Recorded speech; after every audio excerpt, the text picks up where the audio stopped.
Hi යාළුවනේ අද අපි ඔයගලන්ට පෙන්නනවා මෙන්න මේ වගේ තැනක්. මේ ඉතින් අපේ ගෙදර හරි තියෙන්නේ අපේ ගෙදර මේ ඉන්නේ අපේ ආච්චිලා ගෙදර. එතකොට හරින්නේ අපේ ආච්චි. මේ එතකොට ඉන්නකො මම ගොඩාක් තැන් පෙන්නන්න. මම හරිනේ අපි සීයා ඉන්නේ.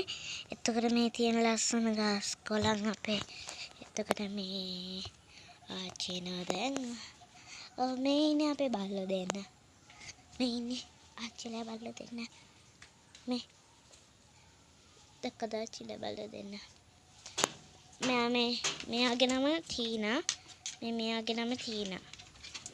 එතකොට මෙයාගේ නම බ්‍රූනි. එතකොට තව එක්කෙනෙක් ඉන්නවා.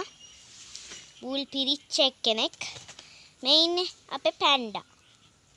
Panda baby. මේ ඉන්නේ අපේ පැන්ඩා බේබි. හැබැයි ඉතින් අපි යාට ගෙදරට ආදරයට කියන්නේ චූටි පුතා කියලා. බලන්නකෝ අපේ පැන්ඩා බේබි. පැන්ඩා බේබිට